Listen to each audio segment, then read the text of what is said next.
안녕하세요. 4월 17일 목요일 뉴스캐치입니다. 먼저 헤드라인입니다. 트럼프의 고율 관세로 인해 중국산 식재료 가격이 급등하면서 미국 내 중식당들이 메뉴 축소와 폐업 위기에 몰리고 있습니다.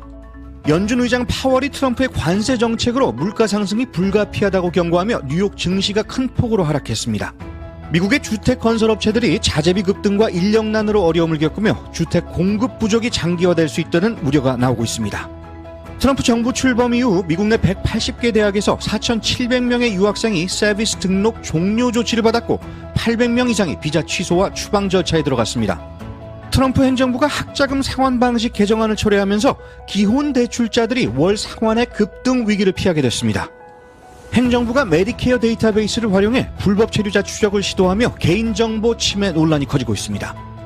하버드 대학교의 반유대주의 대응에 반발해 트럼프 행정부가 하버드의 세금 면제 자격 박탈을 지시해 정치 보복 논란이 일고 있습니다. 미국 기상청의 인력 감축으로 예보 기능이 위협받고 있으며 일부 지역에서는 기상 관측 장비 운영이 중단되고 있습니다. 일론 머스크가 판사 탄핵 법안을 지지한 공화당 의원들에게 거액을 후원하며 사법 판결에 대한 정치 개입 논란이 불거지고 있습니다. 트럼프 행정부가 멸종위기종보호법에 해를 끼친다는 개념에서 서식지 파괴를 제외하려 해 생태계 보호에 대한 우려가 커지고 있습니다. 나사가 외계 행성 대기에서 생명체 활동의 단서로 추정되는 분자를 포착하면서 외계 생명 존재 가능성이 제기되고 있습니다. 오스트리아 비엔나 응용예술대학에서 인공지능 플린이 학생으로 입학해 수업에 참여하여 예술계의 새로운 실험으로 주목받고 있습니다. 지금까지 오늘의 헤드라인이었습니다. 오늘도 뉴스캐치를 찾아주셔서 감사드립니다. 오늘 첫 소식입니다. 미국 전역에 퍼져있는 중국 음식점들이 트럼프 행정부의 145% 대중 관세 폭탄에 직격탄을 맞고 있습니다. 이제는 입안을 얼얼하게 만드는 사천 페퍼콘마저 값이 급등하고 있다고 하는데요. 이아람 기자 자세한 내용 전해주시죠. 네, 쿵파오 치킨, 탄탄면, 허거의 핵심 재료들이 포함된 중국 수입 식재료가 최소 145% 관세를 맞으면서 중식당들이 큰 타격을 입고 있습니다. 버지니아 페어팩스의 사천식 식당 셰프 얀의 얀 사장은 몇 달분 재고는 있지만 다음 주문부터 가격이 폭등할 것이라며 우려를 나타냈습니다. 이미 일부 중식당들은 메뉴 축소와 직원 감축을 검토 중이며 외식업계 전체적으로는 마진율이 3에서 5%로 매우 낮은 데다 추가 비용 부담이 커지고 있는 상황입니다. 특히 중식당은 싸고 푸짐해야 한다는 고객의 기대와 현실 사이에서 고심이 클 것 같은데요. 맞습니다. 고객은 가격 인상에 민감하고 중식당은 여전히 고품질 재료와 기술을 유지해야 하는 이중 압박에 시달리고 있습니다. 특히 작은 규모의 엄마와 아빠 운영 식당이나 주류를 판매하지 않는 테이크아웃 전문점은 생존 그 자체가 위태로울 수 있다는 분석도 나옵니다. 전문가들은 결국 메뉴 축소 또는 품질 하락이라는 선택을 강요받을 수밖에 없다고 말합니다. 좋은 재료를 덜 쓰게 되면 고객은 그 차이를 바로 느낄 것이라는 말이 그 현실을 대변합니다. HTC 뉴스캐치 이아람이었습니다. 트럼프 대통령의 고율 관세 정책이 미국 경제에 또 다른 충격파를 던지고 있습니다. 제롬 파월 연준 의장은 관세가 단기적 인플레이션을 유발할 가능성이 매우 높다고 경고했는데요. 유미정 기자와 함께 자세히 알아보겠습니다. 유 기자? 네, 파월 의장은 시카고 경제클럽 연설에서 트럼프의 관세 정책이 물가 상승을 유도하고 성장 둔화까지 초래할 수 있다고 밝혔습니다. 이 발언 직후 시장은 즉각 반응했고 다우지수는 700포인트 이상 하락, 나스닥은 무려 3% 급락하며 투자 심리가 크게 흔들렸습니다. 특히 반도체 기업인 엔비디아와 AMD는 트럼프 행정부의 행정명령으로 7% 이상 주가가 하락하며 충격을 키웠습니다. 물가와 고용이라는 두 가지 목표 사이에서 연준이 딜레마에 빠진 셈이군요. 그렇습니다. 파월 의장은 금리를 올리면 경기 둔화가 우려되고 반대로 내리면 인플레이션 압력을 키울 수 있다며 정책 판단이 어렵다고 설명했습니다. 여기에 더해 트럼프 대통령이 직접 파월을 겨냥해 정치 그만하라며 금리 인하 압박을 공개적으로 하기도 했습니다. 지금까지 HTC 뉴스캐치 유미정 기자였습니다. 미국의 주택 건설업체들이 트럼프 대통령의 고율 관세와 경제 불확실성에 직격탄을 맞고 있습니다. 전국 주택 건설 협회 National Association of Home Builders는 4월에도 건설업계의 심리가 위축된 상태라고 밝혔는데요.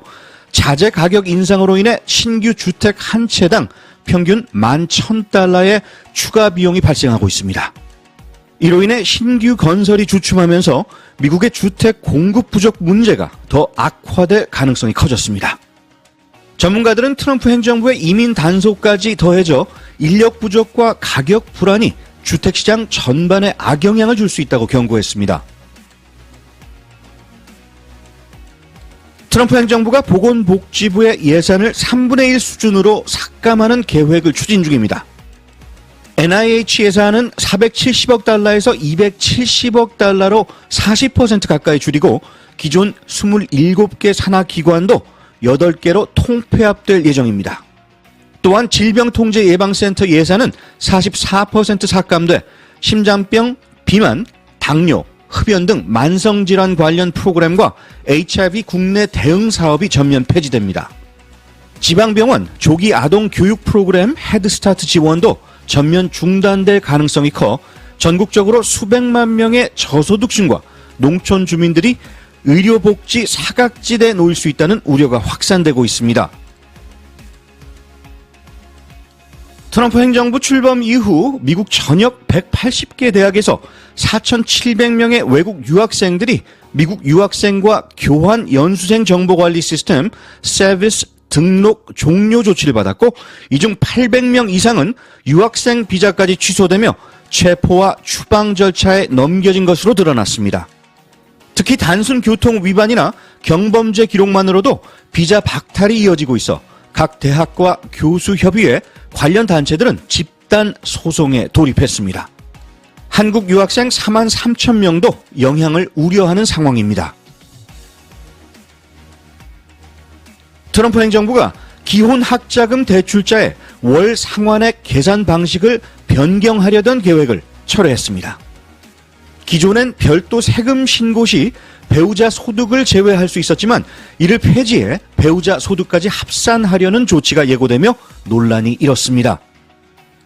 하지만 교사 노조 소송과 법적 지적에 따라 교육부는 배우자를 가족 구성원으로는 포함하되 소득은 제외하겠다고 밝혔습니다. 이로 인해 수백만 명의 기혼 대출자들이 갑작스러운 월 납부액 급증에서 벗어나게 됐습니다. 새로운 정책 적용은 5월 10일부터 시작될 예정입니다. 트럼프 행정부가 메디케어 데이터베이스를 활용해 불법 체류 이민자의 주소를 추적하려는 계획을 추진 중인 것으로 드러났습니다. 이 시스템은 고령자와 장애인을 건강보험 데이터를 포함한 민감 정보로 구성돼 있어 이민 단속에 활용하는 건 전례 없는 일입니다. 의료복지 전문가들은 공공의료 시스템이 이민 단속 도구로 전락할 우려가 있다고 비판하며 적법한 수혜자들조차 의료 이용을 꺼리게 될 것이라는 우려의 목소리가 커지고 있습니다. 트럼프 행정부가 하버드 대학교의 비영리 세금 면제 자격을 철회하라는 지시를 국세청에 전달한 것으로 알려졌습니다. 이는 하버드가 다양성과 반유대주의 문제에 대해서 행정부 지침을 거부한 데 대한 보복으로 풀이됩니다. IRS 내부에서는 세법을 정치적 무기로 활용하려는 위험한 시도라는 반발이 나왔고 전문가들은 대통령이 직접 세무조사에 개입하는 것은 불법이라고 지적하고 있습니다. 이번 조치는 하버드뿐 아니라 다른 진보 성향 대학들로 확대될 가능성도 제기돼 논란이 커지고 있습니다. 트럼프 행정부의 인력 감축 정책에 따라 미국 기상청 NWS 직원 최소 300명이 조기 퇴직을 신청하면서 전국 기상예보소가 필요 인력의 절반에도 못 미치는 상태로 운영될 위기에 처했습니다. 특히 토네이도와 폭풍이 자주 발생하는 중부 지역의 인력 부족이 심각하며 일부 예보소는 기상 풍선 발사도 중단하거나 축소된 상황입니다. 게다가 기상청은 스페인어 경보 자동 번역도 중단하고 화장실 수리조차 못하는 열악한 근무 환경에 시달리고 있어 전문가들은 국민 생명 보호 기능이 위협받고 있다며 강하게 경고하고 있습니다. 일론 머스크가 트럼프 행정부에 불리한 판결을 내린 연방 판사들을 견제하려는 공화당 의원들에게 14만 달러 이상을 기부한 사실이 드러났습니다. 그는 판사 탄핵이나 권한 제한 법안을 발의한 의원 21명에게 사상 최대 한도인 6,600달러씩 후원했으며 X를 통해 해당 판사를 직접 비난해 논란이 커지고 있습니다. 전문가들은 머스크가 정치 자금을 통해 사법부를 압박하고 판결에 영향을 미치려는 시도라면서 우려를 나타냈습니다. 트럼프 행정부의 국방부에서 기밀 유출 의혹으로 피트 헥세스 장관의 고위 참모 3명이 전격 정직됐습니다. 외교, 인사, 첨단 무기 관련 업무를 맡던 정치 임명직 보좌관들이 포함돼 국방부 내부가 크게 뒤숭숭한 상황입니다. 이번 조치는 국방정보 무단 유출에 대한 공식 수사 착수와 함께 이루어진 것으로 필요시 형사 고발까지 이어질 수 있다는 경고도 나왔습니다. 민주당과 전직 장성들은 트럼프 복귀 이후 국방부의 정치화에 깊은 우려를 표하고 있습니다.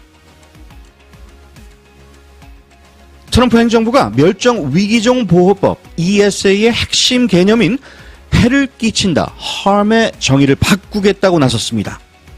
동물 서식지를 파괴하는 행위는 더 이상 위협으로 간주하지 않겠다는 내용인데요. 이는 40년 넘게 이어져온 생태 보호 원칙을 뒤집는 조치입니다. 환경단체는 이 조치로 인해 벌목, 시추, 주택 개발 등 생태계 훼손이 합법화될 수 있다고 강하게 반발하며 법적 대응을 예고했습니다. 과학자들은 전 세계 생물종 100만 개가 멸종 위기에 있다면서 서식지 보호의 중요성을 재차 강조하고 있습니다. 항공우주국 나사의 제임스 웹 우주망원경이 지구에서 생명 활동으로만 생성되는 분자인 디메틸 설파이드 DMS의 흔적을 외계 행성에서 포착했습니다. 해당 행성은 K2-18b로 불리며 지구에서 약 124광년 떨어진 곳에 있는 해양 행성으로 추정되는데요. 이 물질은 지구에선 해양 미생물에서만 만들어지는 것으로 알려져 있습니다.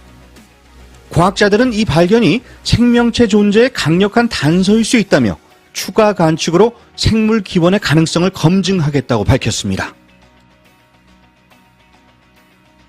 오스트리아 비엔나 응용예술대학교에서 인공지능 플린이 실험적으로 입학해 큰 화제를 모으고 있습니다. 학생처럼 수업에 참여하고 토론도 하며 과제를 제출해 평가까지 받는 플린은 음성, 이미지 생성, 기억 저장 기능까지 탑재된 AI 프로젝트로 두 대학생이 실험적 예술 작업의 일환으로 개발했습니다. 교수진은 플린이 열정적인 수업 태도를 보인다며 긍정적 반응을 보이고 있고 일부 학생은 플린을 대화 상대나 심지어 상담자처럼 활용한다고 전했습니다. 논란도 있지만 예술로서의 새로운 질문을 던지고 있다는 점에서 좋은 예술이 할 일을 하고 있다는 평가가 나옵니다. 바르셀로나 사그라다 파밀리아 성당으로 잘 알려진 스페인의 천재 건축가 안토니 가우디가 교황청으로부터 가경자로 공식 선언되며 시성 절차의 두 번째 관문을 통과했습니다. 이는 가우디의 삶과 신앙을 기리는 30년간의 노력 끝에 이루어진 역사적 진전입니다. 가우디는 생애 마지막 12년을 오직 성당 건축에 헌신하며 예술을 통한 신찬양을 사명으로 삼았습니다. 시성까지는 앞으로 두 차례의 기적 인정을 남겨두고 있으며 2026년 그의 서거 100주년까지 성당 주요 구조 완공도 예정돼 있어 세계인의 관심이 모이고 있습니다. 엘버트 허버드라는 사람이 이런 말을 했습니다. 직업에서 행복을 찾아라. 아니면 행복이 무엇인지 절대 모를 것이다 라고요. 여러분의 일터에서 행복을 찾는 하루 되시기 바랍니다. 뉴스캐치 오늘 소식은 여기까지입니다. 좋은 하루 되시기 바랍니다.